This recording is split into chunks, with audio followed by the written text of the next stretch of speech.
Hello guys, चलिए start करते हैं। Path of contact, arc of contact के बारे में बताऊंगा, कांटेक्ट रेशियो। ठीक है, इससे पहले वाले लेक्चर में मैंने गियर टर्मिनोलॉजी, मेरे इन्वॉल्व प्रोफाइल, साइक्लोटर प्रोफाइल, ये सब के बारे में बता दिया है। अब पाथ ऑफ कांटेक्ट के बारे में, पाथ ऑफ कांटेक्ट,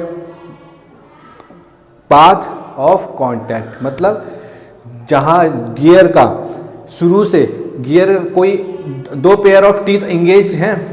ठीक है, पिनियन है हमारा, एक हमारा गियर हो गया। पिनियन हम ड्राइवर मान लेते हैं, जिसको जो ड्राइविंग शाफ्ट पे कनेक्ट है, और हमारा जो गियर है वो ड्रिवन शाफ्ट पे कनेक्ट है। ठीक है, तो जो पिनियन जब रोटेट करेगा, ड्राइविंग शाफ्ट रोटेट करेगी, पावर ट्रांसमिट करेगी किसको, गियर को। तो उसका एक पेयर ऑफ टीथ पिनियन का, नहीं मतलब पेयर ऑफ टीथ कांटेक्ट में आएंगे, मतलब एक टीथ पिनियन का और एक टीथ गियर का, तो क्या बनाएंगे दोनों मिलके पेयर। तो वो पेयर ऑफ टीथ दोनों किसी पर्टिकुलर टाइम के लिए इंगेज रहेंगे, इंगेजमेंट पीरियड उसे हम कहते हैं। ठीक है, जितने टाइम तक एक पेयर ऑफ टीथ इंगेज रहता है वो इंगेजमेंट पीरियड कहलाता है। अब वो इंगेजमेंट पीरियड तो सबके लिए, हर जितने भी टीथ हैं सबके लिए फिक्स होगा, क्योंकि एक पेयर ने जितना इंगेज रहा है, अगला पेयर ऑफ टीथ वो भी उतने टाइम तक इंगेज रहेगा। समझ गए, तो इंगेजमेंट पीरियड। तो जब आपका ड्राइवर पिनियन, उसका पहला पोर्शन जैसे ही कांटेक्ट में आता है, किसके, गियर के, पहला टीथ, मतलब मान लो जैसे ही कांटेक्ट में आया, और जैसे ही कांटेक्ट में आया और मूव भी कर रहा है, गियर मूव कर रहा है, कांटेक्ट होता जा रहा है, कांटेक्ट हो जाता है, और लास्ट में एक एंड हो जाएगा इंगेजमेंट का। ठीक है, तो मतलब कि starting of engagement and and of engagement. तो वो जो डिस्टेंस कवर किया उसने, उस पेयर ऑफ टीथ ने जो वो डिस्टेंस कवर किया, वो हो गया हमारा पाथ ऑफ कांटेक्ट। समझिए, ऐसे ही आर्क ऑफ कांटेक्ट। पहले पाथ ऑफ कांटेक्ट के बारे में देख लेते हैं यहाँ पर। ठीक है, तो पाथ ऑफ कांटेक्ट में अगर मैं बता, देखो अगर मैं एक पिनियन ले रहा हूँ और एक गियर ले रहा हूँ, ठीक है, तो यहाँ पर बनाते हैं। ठीक है, यहाँ पर मैं बना रहा हूँ पिनियन का। ठीक है, ये सेंटर ले लिया मैंने, चलो ये मेरा सेंटर हो गया, चमक रहा है। चलो ठीक है, ज़्यादा ऊपर तो नहीं हो गया, चलो ठीक है नीचे कर लेते हैं, और ताकि जगह ऊपर को मिले। ठीक है, ये मेरा सेंटर हो गया। ओके, ये मेरा सेंटर हो गया, पिनियन का सेंटर। ठीक है, जो रोटेट कर रहा है, ये क्लॉकवाइज रोटेट कर रहा है मान लो। ठीक, ये इस पिनियन का बेस सर्किल हो गया, मान लो ये बेस सर्किल है इस पिनियन का। बेस सर्किल के बारे में आप सबको पता होगा कि बेस सर्किल होता है, इन्वॉल्यूट प्रोफाइल की बात कर रहे हैं हम। ठीक है, इन्वॉल्यूट प्रोफाइल की, इन्वॉल्यूट टीथ की बात कर रहे हैं। तो जो हमारा पिनियन है वो भी इन्वॉल्यूट है, गियर भी इन्वॉल्यूट है। तो ये बेस सर्किल हो गया इस पिनियन का। ठीक है, बेस सर्किल हो गया। और बेस सर्किल के ऊपर क्या रहता है, पिच सर्किल। तो हमारा पिच सर्किल, तो ये मान लो हमारा पिच सर्किल हो गया। क्या हो गया, पिच सर्किल। और pitch circle imaginary circle, imaginary, ये पिच सर्किल हो गया। ओके, ये पिनियन का बेस सर्किल और पिच सर्किल हो गया।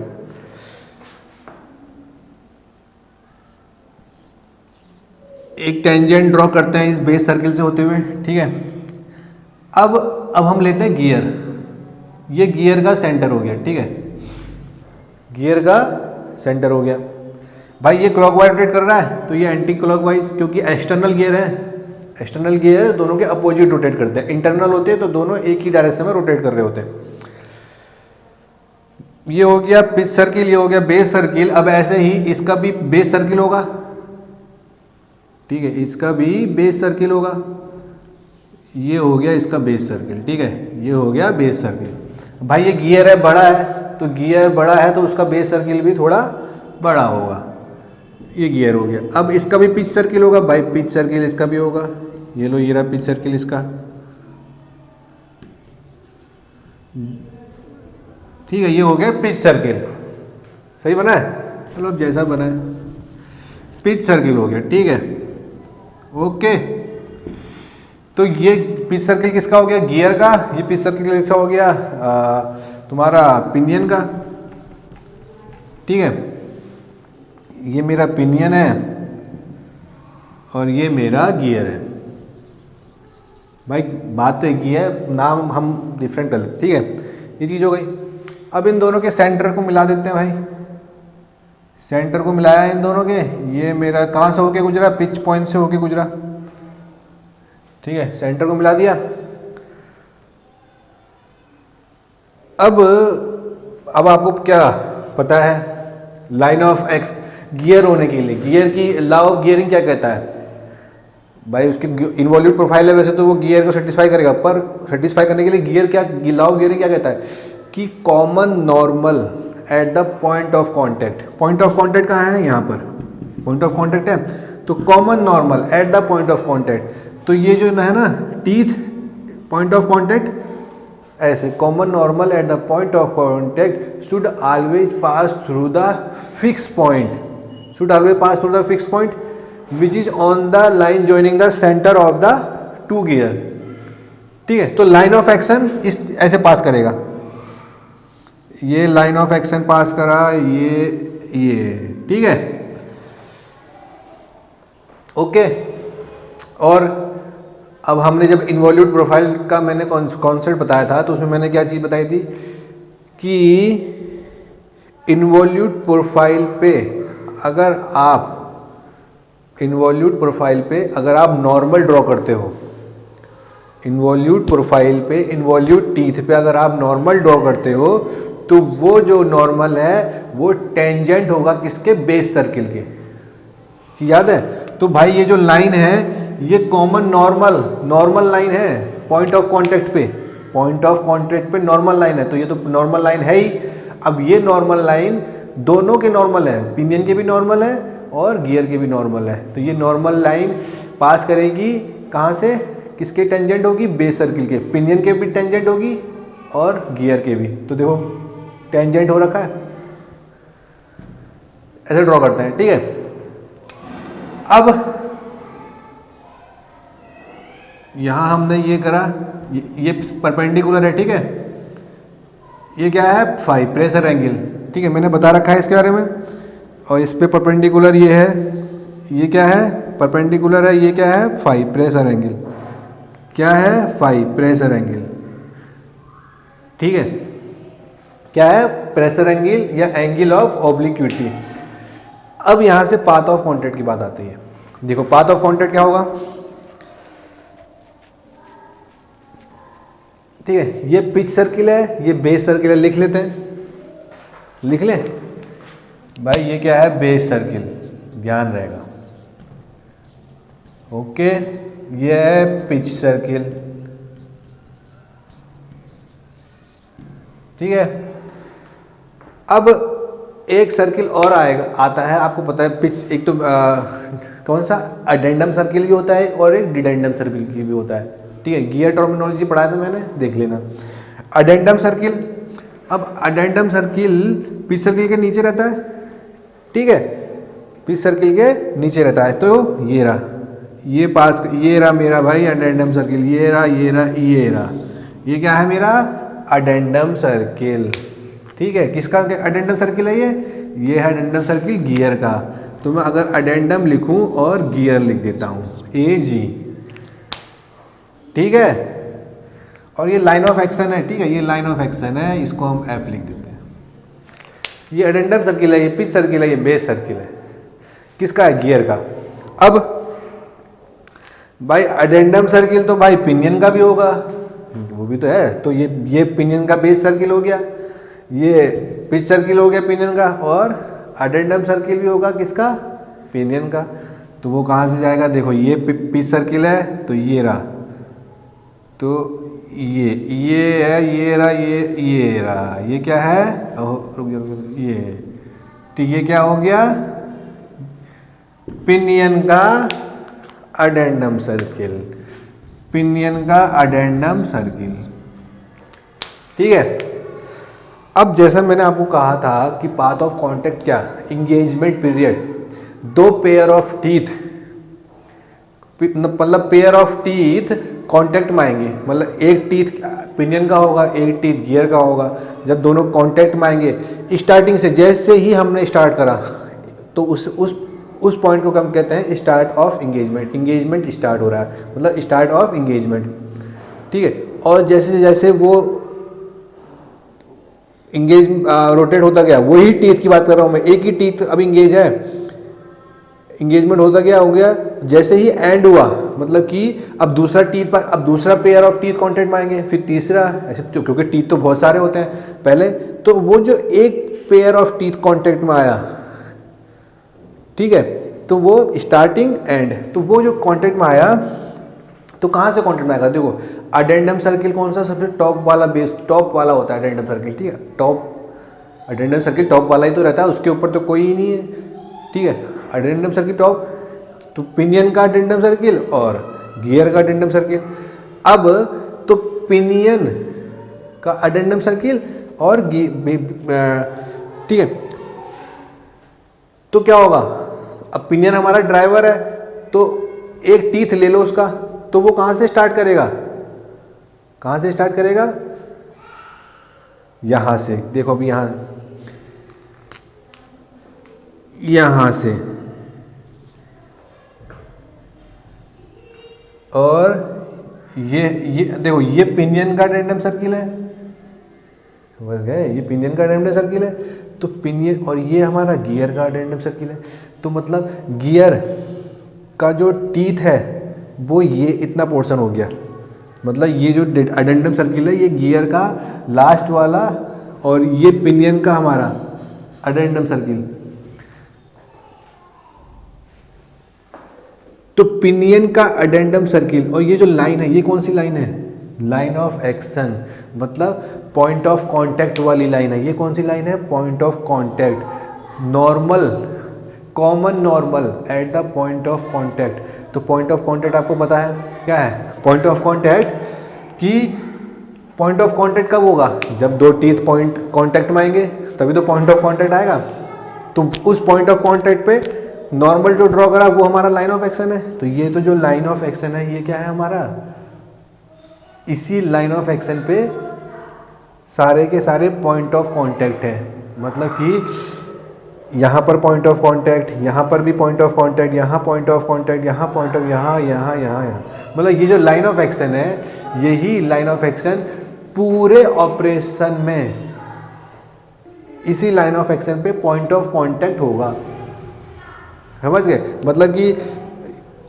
पिनियन का एक टीथ जब गियर के टीथ के कांटेक्ट में आया तो इस लाइन पे एक कांटेक्ट होगा, आगे बढ़ा तो जैसे जैसे आगे बढ़ेगा वैसे वैसे पॉइंट ऑफ कांटेक्ट भी आगे बढ़ेगा, पॉइंट ऑफ कांटेक्ट आगे बढ़ा, एक टाइम ऐसा आएगा जहां पर दोनों पिच पॉइंट पर होंगे, ठीक है, पिच पॉइंट पे, और फिर आगे बढ़ेगा, एक ही टीथ, एक पेयर ऑफ टीथ, वही पेयर ऑफ टीथ आगे बढ़ रहा है, तो फिर जैसे ही वो पेयर ऑफ टीथ का इंगेजमेंट खत्म हो जाएगा और दूसरा पेयर ऑफ टीथ का इंगेजमेंट फिर से स्टार्ट हो जाएगा, तो यहाँ आ जाएगा फिर से, फिर तीसरा पेयर ऑफ, जैसे उस दूसरे पेयर ऑफ टीथ का इंगेजमेंट एंड हो जाएगा तो तीसरा पेयर ऑफ टीथ यहाँ से स्टार्ट करेगा। तो ये जो लाइन है यहाँ से, अब कैसे देखो, अडेंडम सर्किल, ये है अडेंडम सर्किल किसका, गियर का, तो गियर का जो अडेंडम सर्किल है वो किसके पॉइंट ऑफ कांटेक्ट, देखो अडेंडम सर्किल गियर का ऐसे होगा ना, देखो ये देखो, अब भाई ये देखो यार, ये गियर का टीथ है, ठीक है, अब ये हमारा ये गियर का टीथ है, चमक रहा है ना, मैं थोड़ा वैसे बना दिया, चमक रहा है, हाँ देखो, तो यहाँ पर इसका अडेंडम सर्किल, ये तो अडेंडम सर्किल है, और इसका अडेंडम सर्किल, तो सबसे पहले क्या, सबसे पहले गियर का अडेंडम सर्किल इस पिनियन के कांटेक्ट में आया, समझ गए, तो जैसे गियर का अडेंडम सर्किल इस पिनियन के कांटेक्ट में आया, ठीक है, कांटेक्ट में आया, फिर जैसे जैसे मोशन हुआ और ये यहाँ पहुँच गया, ये पिनियन का यहाँ पहुँच गया, और ये ऐसे आ गया, तो उसके बाद में फिर समझ लो, पहले तो हाँ मैं थोड़ा सही से समझाता हूँ सर, अब ऐसे देखो, ऐसे चलते हैं, बढ़िया बढ़िया से डायग्राम बना के समझा दो तब समझ में आएगा, अभी ऐसे नहीं आएगा। देखो कैसे हुआ है, देखो देखो देखो देखो देखो देखो, हाँ अब देखो, ये छोटा बनाते हैं ना, हाँ हाँ ये है, ठीक है, और ये ठीक है, टीथ सही से नहीं बना पर मान लो कि टीथ है, ठीक है, ये तो ये मान लो ये मेरा पिनियन हो गया, ये पिनियन है, ये गियर है, ये गियर मान लो, ये पिनियन हो गया, ठीक है। तो लाइन ऑफ एक्शन ऐसे है, देखो लाइन ऑफ एक्शन ऐसे, तो जो गियर का अडेंडम सर्किल है, ये अडेंडम है, अडेंडम सर्किल, तो पिनियन के कांटेक्ट में आया, देखो यहाँ आया गियर का अडेंडम सर्किल, ये गियर का अडेंडम सर्किल है ना, तो कांटेक्ट में आया पिनियन के यहाँ पर, तो यहाँ पर कांटेक्ट में आया, क्योंकि यहाँ बेस सर्किल से ऊपर और पिच सर्किल से नीचे, ये बेस सर्किल है, ये पिच सर्किल है, ये अडेंडम सर्किल है, तो देखो कांटेक्ट में आया बेस सर्किल से ऊपर और पिच सर्किल से नीचे, बेस सर्किल से ऊपर पिच सर्किल से नीचे, ठीक है, किसका, गियर का अडेंडम सर्किल, गियर का ये अडेंडम सर्किल किसका है, गियर का, कांटेक्ट में आया यहाँ पर, ठीक है। अब जैसे जैसे रोटेशन होगा उन दोनों पेयर ऑफ कांटेक्ट का, तो कांटेक्ट हमारा इस लाइन ऑफ एक्शन की तरफ, क्योंकि लाइन ऑफ एक्शन इस डायरेक्शन में है ना, तो लाइन ऑफ एक्शन क्या, normal at the point of contact, तो इसी लाइन ऑफ एक्शन में आगे आगे मूव करेगा। तो एक ऐसा पॉइंट आएगा जहां पर पिनियन का अडेंडम सर्किल गियर के कांटेक्ट में आएगा, ठीक है, वो जो लास्ट एंड होगा एंगेजमेंट का, ठीक है, उस पेयर ऑफ टीथ के लिए, पर्टिकुलर एक पेयर ऑफ टीथ के लिए, फिर जैसे अगला दूसरा पेयर ऑफ टीथ आएगा फिर यहाँ से स्टार्ट हो जाएगा, समझ गए। तो मतलब कि अब जैसे ये यहाँ पर मूव करा, अब जैसे ही वो आया थोड़ा सा रोटेट करा, ठीक है, ये ठीक है, ये और थोड़ा सा रोटेट करा और ये, ठीक है, ये समझ लो, ठीक, ऐसे करके समझ लो। देखो ये लाइन ऑफ एक्शन है, लाइन ऑफ एक्शन तो यही है, लाइन ऑफ एक्शन ऐसा ही है, तो ये हमारा बेस सर्किल, ये पिच सर्किल, ये अडेंडम सर्किल। अब इसका बेस सर्किल ये, पिच सर्किल ये, नहीं हाँ, बेस सर्किल ये, पिच सर्किल ये, अडेंडम सर्किल ये, तो आ गया नहीं आ गया। तो इस पिनियन का अडेंडम सर्किल किसके कांटेक्ट में आया, फिर गियर के, और किस किस के बीच में, बेस सर्किल और पिच सर्किल के बीच में। तो ये पूरा इंगेजमेंट हो जाता है, एक इंगेजमेंट, समझ गए, वन इंगेजमेंट पीरियड इसे कहते हैं। तो वो जो पाथ ऑफ कांटेक्ट है वो ये वाला पाथ ऑफ कांटेक्ट है, ठीक है, ये वाला यहाँ से लेके यहाँ तक। तो इसको हम अगर मैं K मान लेता हूँ, ठीक है, और इसको L मान लेता हूँ। अब ये तो पिच पॉइंट है, ये हमारा P, तो ये क्या हो गया हमारा पाथ ऑफ कांटेक्ट। अब ये तो पाथ ऑफ कांटेक्ट हो गया, अब हमें निकालना भी है, कैसे निकालते हैं पाथ ऑफ कांटेक्ट। अब देखो ऐसे निकालेंगे पाथ ऑफ कांटेक्ट। तो पाथ ऑफ कांटेक्ट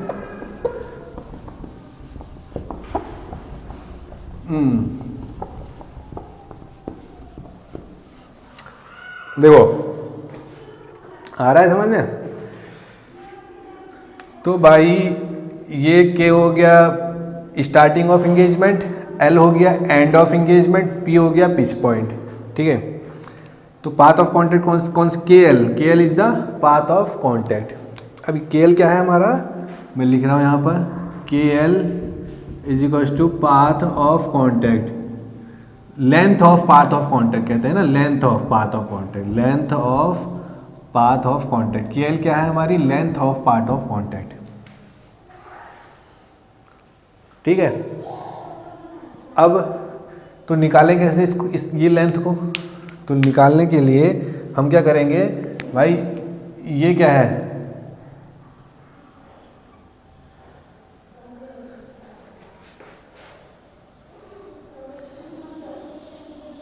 ये जो मैंने लाइन ड्रॉ करी है इस सेंटर से, ये अडेंडम सर्किल है, अडेंडम रेडियस है, भाई इस गियर की, अब क्योंकि ये अडेंडम सर्किल है गियर का, तो भाई ये जो मैंने यहाँ सेंटर से ये जो लाइन यहाँ तक ड्रॉ करी है, ये अडेंडम रेडियस हो गया ना गियर का, गियर का अडेंडम रेडियस हो गया। तो इसको क्या मान लेता हूँ मैं, आर ए, ठीक है, आर कैपिटल आर किसके लिए, गियर के लिए, ए क्या है, अडेंडम रेडियस, ठीक है। तो अब हम देखो, मैं अब ये वाले इसकी बात कर रहा हूँ, ट्रायंगल कौन सा वाला, इसको मैं O2 मान ले रहा हूँ, चलो इसको O1, ठीक है, ट्रायंगल O2 K और इसको मैं मानता हूँ M, ठीक है, इसको M मान लो, इसको N मान लो, O2 K M, triangle O2 K M, समझे, ये वाला ट्रायंगल, ओके, ये वाला, ये ठीक है, ये ट्रायंगल। अब ये आपको पता है ये परपेंडिकुलर है, ठीक है, परपेंडिकुलर है। तो यहां से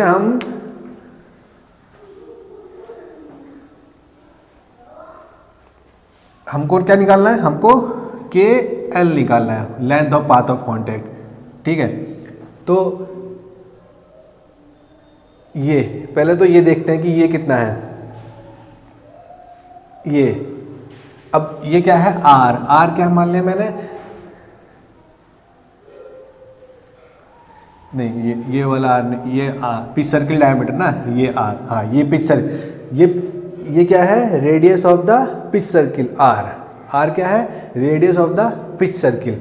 अब ये क्या होगा फिर, ये वाली लेंथ O2M क्या होगा, ये परपेंडिकुलर है, ये एक ट्रायंगल देखो O2PM देखो, तो हमको O2M निकालना है, तो cos फाई बेस हाइपोटेन्यूज, तो cos फाई क्या होगा, बेस क्या है, O2M, हाइपोटेन्यूज कितना है, R, तो O2M कितना हो गया, R cos फाई, ठीक है, O2M पता चल गया, ओके।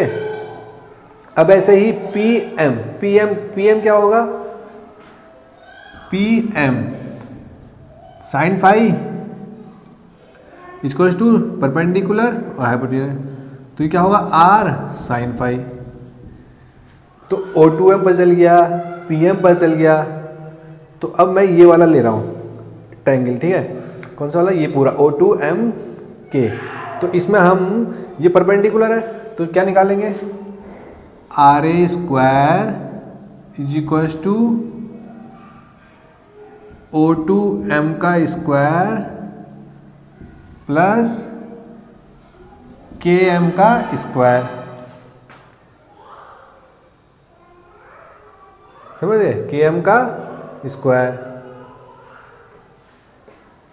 अब यहां से RA square O2M square, KM को क्या लिख सकते हैं हम, KM को क्या लिख सकते हैं, KP प्लस PM लिख सकते हैं, KP प्लस PM का स्क्वायर। तो KP प्लस PM का square is equal to RA square, O2M कितना था, ये रहा, तो ये हो गया R square cos square phi, ठीक है, और KP प्लस PM ये क्या हो गया, under root RA square minus R square cos square phi. तो यहाँ से KP क्या निकल के आया, KP निकल के आया under root RA square minus R square cos square phi minus PM कितना था, R साइन फाई। तो KP कितना निकल के आया, under root RA square minus R square cos square phi minus R sine phi. तो KP क्या है,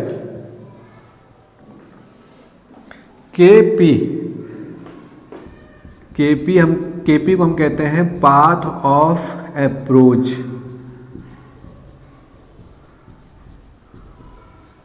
पाथ ऑफ अप्रोच, क्योंकि ये जो स्टार्टिंग है एंगेजमेंट का, ये अप्रोच कर रहा है किसको, P को, तो पाथ ऑफ अप्रोच, ठीक है। अब path length of path of contact भी अभी आएगा। अब पी एल निकालेंगे ना, अब पी एल निकालेंगे तो के पी निकाल दिया, फिर पी एल निकालेंगे तो दोनों को ऐड कर देंगे, के पी प्लस पी एल, तो वो हो जाएगा पाथ ऑफ कॉन्टैक्ट। तो पाथ ऑफ अप्रोच आ गया।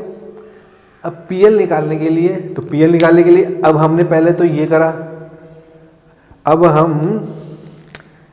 भाई इसका भी तो अडेंडम रेडियस होगा। ये किसका अडेंडम रेडियस है?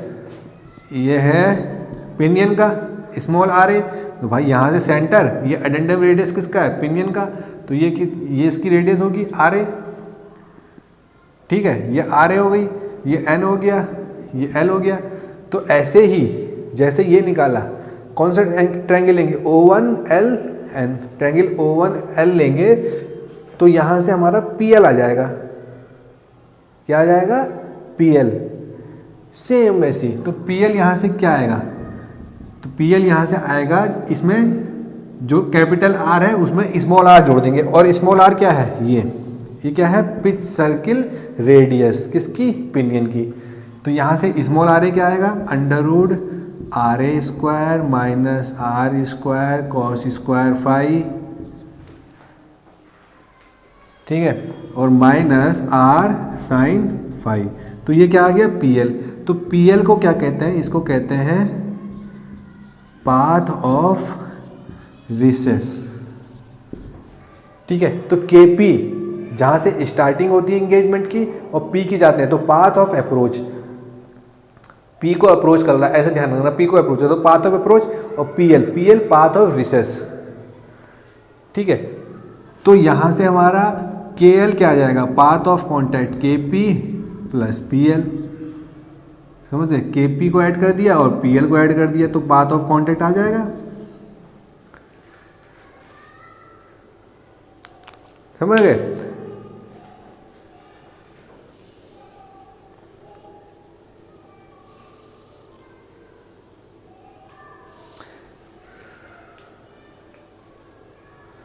तो इस चीज़ से आपको क्या क्या चीज़ें समझ में आई कि इन्वॉल्यूट प्रोफाइल में, इन्वॉल्यूट प्रोफाइल की बात हो रही है यहाँ पर, तो हम एनालिसिस जो कर रहे हैं वो इन्वॉल्यूट का कर रहे हैं, समझ गए?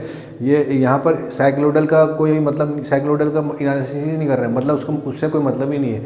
जो भी गियर है यहाँ पर, जो भी पाथ ऑफ कॉन्टैक्ट और आर्क ऑफ कॉन्टैक्ट हम निकाल लेंगे वो इन्वॉल्यूट प्रोफाइल का निकाल लेंगे, क्योंकि भाई यहाँ पर जो ये फाई कांस्टेंट है ना, प्रेशर एंगल कांस्टेंट केवल इन्वॉल्यूट प्रोफाइल के केस में रहता है। साइक्लोइडल प्रोफाइल के केस में तो ये प्रेशर एंगल चेंज होता है ना।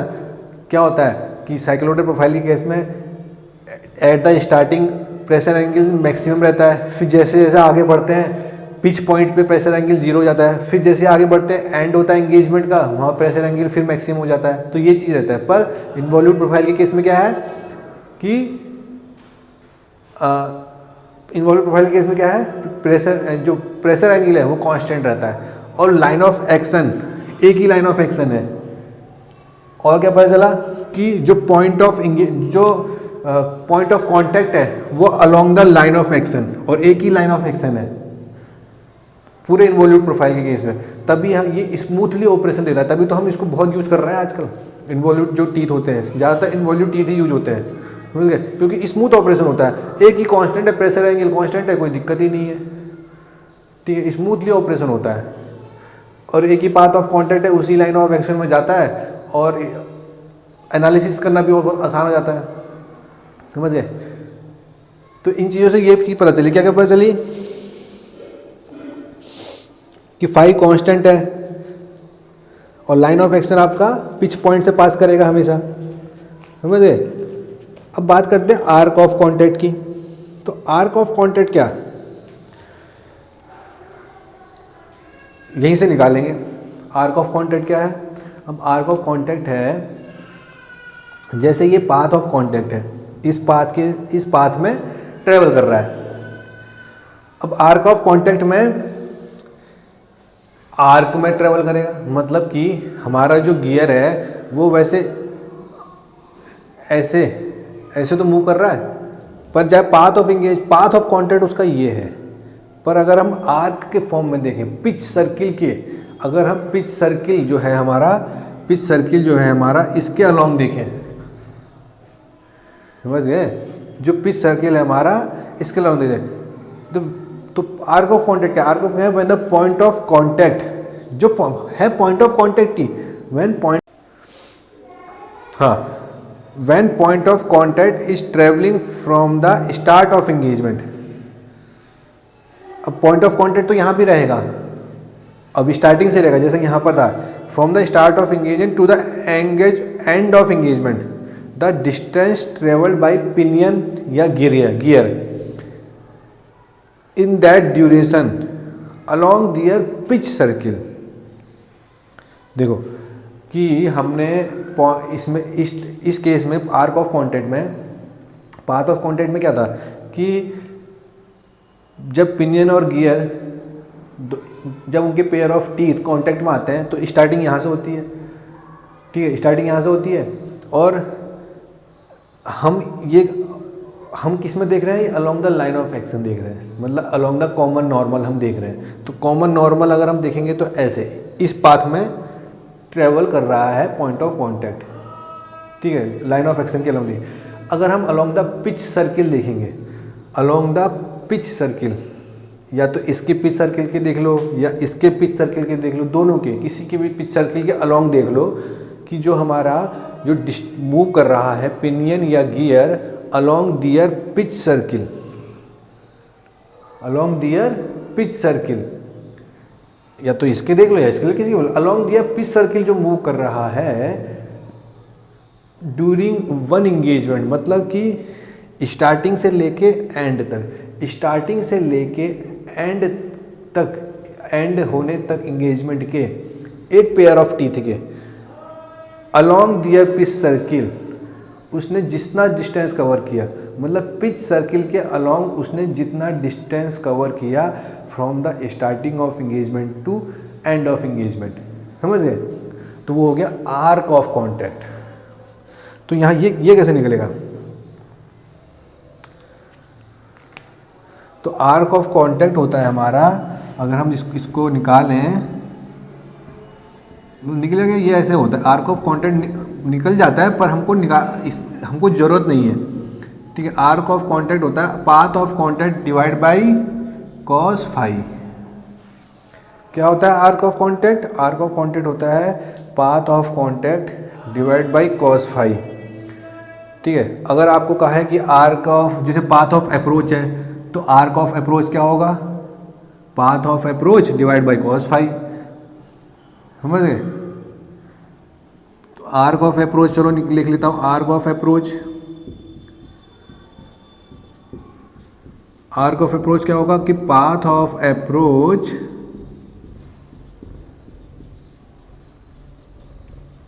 Divide by cos phi. अब जैसे अब हमसे पूछे आर्क ऑफ रिसेस क्या होगा, तो आर्क ऑफ रिसेस क्या होगा, आर्क ऑफ रिसेस लिख लेना, path of recess divided by cos phi, ऐसे ही, ठीक है। अब आए, चलो आर्क ऑफ कॉन्टैक्ट भी हो गया। अब बात करते हैं कॉन्टैक्ट रेशियो। कॉन्टैक्ट रेशियो क्या होता है भाई, कॉन्टैक्ट रेशियो, तो कॉन्टैक्ट रेशियो होता है arc of contact divided by arc of contact divide by circular pitch, PC. क्या होता है, arc of contact divide by PC, circular pitch, ठीक है। पीसी क्या होता है, सर्कुलर पिच। पीसी क्या होता है हमारा, पीसी हमारा होता है पाई एम, एम क्या है मॉड्यूल या पाई डी बाई टी, डी क्या है पिच सर्किल डायमीटर और टी क्या है टीथ, नंबर ऑफ टीथ, ठीक है। तो कॉन्टैक्ट रेशियो आ गया। तो कॉन्टैक्ट रेशियो, अब इसका मीनिंग समझते हैं कॉन्टैक्ट रेशियो का, कि अगर contact ratio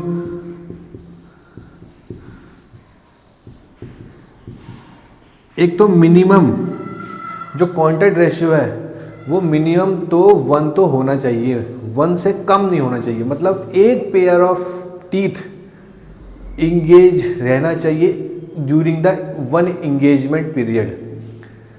one engagement period मतलब कि इंगेजमेंट पीरियड मतलब पेयर ऑफ टीथ जब इंगेज रहते हैं, फिर दूसरा पेयर ऑफ टीथ इंगेज रहेंगे, फिर तीसरा पेयर ऑफ टीथ इंगेज। तो 1 इंगेजमेंट पीरियड में जब मैं कह रहा हूँ तो कम से कम एक पेयर ऑफ टीथ इंगेज रहने चाहिए, कम से कम एक पेयर ऑफ टीथ, तभी वो 4 कंटिन्यूस मोशन दे पाएंगे, कंटिन्यूस पावर हमारी ट्रांसमिट हो पाएगी, वरना नहीं हो पाएगी। तो कम से कम एक पेयर ऑफ टीथ इंगेज रहने चाहिए ड्यूरिंग द इंगेजमेंट पीरियड। अब एक से ज़्यादा भी हो सकते हैं, एक से ज़्यादा भी हो सकते हैं, एक से ज़्यादा भी हो सकते हैं एक इंगेजमेंट पीरियड में, एक इंगेजमेंट पीरियड में एक से ज़्यादा भी हो सकते हैं। तो एक से ज़्यादा अगर मान लो 2 भी हो सकते हैं, 3 भी हो सकते हैं। एक इंगेजमेंट पीरियड मतलब कि ड्यूरिंग द 1 इंगेजमेंट, मतलब 1 इंगेजमेंट मतलब during the start of engagement और जैसे जैसे point of and of engagement, तो वो हो गया। तो उस इंगेजमेंट पीरियड में 2 भी हो सकते हैं, 3 भी हो सकते हैं, समझे। अगर ये कहीं लिखा है कि कॉन्टैक्ट रेशियो आपका, कॉन्टैक्ट रेशियो कभी कभी ये आता है ना, कॉन्टैक्ट रेशियो 1.6 है, क्या है 1.6, 1.7, 1.5, इसका मतलब क्या हुआ? इसका मतलब ये हुआ कि